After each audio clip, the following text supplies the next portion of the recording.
So, I want to talk about something um, that came to my mind because of a question that was asked of me. And, sometimes it's hard to talk without getting preachy, right? But sometimes I start talking and I start to feel a surge of energy, and like there's some spirit behind me that's like, you must say this. So, I really tried to share from a personal perspective or from through storytelling, um, so that you can explore and not feel like you have to do something. So, anyways, a lot of times when people start on a spiritual journey, an ancestral healing journey, there is concern around negative spirits and negative entities and wanting to protect yourself or not wanting to be so open that you don't know what you're tapping into or what dimension you're stumbling upon. And so sometimes people express this hesitation because they're scared, and they don't want to accidentally, be involved with those things. And I totally understand, because especially when you hear the stories of people who have just had the most extreme circumstances. And so it's not something that I'm just like, yeah, just open the gates, get it in with the spirits. And I could start off by saying a whole bunch of practices or rituals around protection and this, that, and the third. But I feel like a lot of that type of information is readily available. It is something that you have to explore. It's something that I talk about. You have to understand what your sensitivities are in order to see what ritual matches what is happening with you.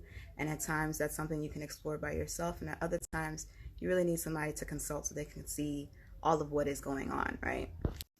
What I really want to share is something that is not often talked about out the gate. You know, you find this on the path, but it's very deep and it goes on and on and on, and it evolves. But I want to start off by saying that every single form of darkness, every single form of negativity is also a part of the oneness, right? It is also us, just like we're also light and we're also dark. And sometimes, a lot of times, when we first experience something like a demon or a negative spirit or the spirit of jealousy or whatever it is, it feels foreign. It feels like an attack. And and because of that, we automatically go into warrior mode, or we automatically run away. And so we can't identify it fully. We don't know its source. And so we miss out. By doing that, we miss out on what would happen if I stayed. What would happen if I looked that negative spirit in the eye? What would happen? What would it turn into? And I'm not saying this because this is what you should do, but it's like we don't know the source of that energy. And a lot of times when we look at the darkness, the image that we first see is a shell. It is a metaphor. And if you keep looking at it, if you dig into it, it's going to change into what it really is. To me, this is one of the truest essences of the term light worker. What is the work? I believe that a part of the work is being able to navigate the darkness and to truly see it for what it really is, and also transcend it.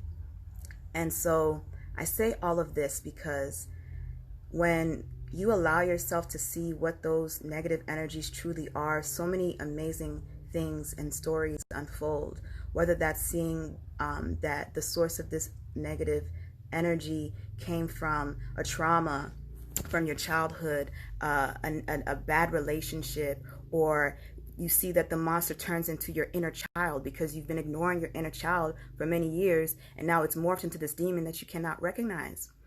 And I'm just giving these things as example because it's like we all have fear. I'm not, we all have to deal with it. And but when people are starting off and they tell me that they're scared or they're nervous, it's like you're scared about something that is inevitable. It's you. It's like a part of your body. If there's an energy around you, inside of you, if you open up in your meditation and you see a dark energy, it's in your vortex, and it's something that needs to be dealt with. So not wanting to see that stuff, not wanting to deal with that stuff, is not wanting to progress as or develop as a human being and as a spirit. So I hope that, when we have these experiences and we get nervous, that instead of retracting, that we seek help, that we not avoid, that we not let things linger, that we not shut down, but that we open up, and that we find courage, even if that means like, somebody come over here and help me now. Yeah, and one personal story that I can share, just small thing is, I had the beautiful blessing of seeing dark things, and because I just chose to keep looking at it, they literally disappeared. And I'm not saying that's going to happen every time. I'm not saying that's 24/7, but the fact that that's potential is really interesting to me, and I continue to learn from just that experience.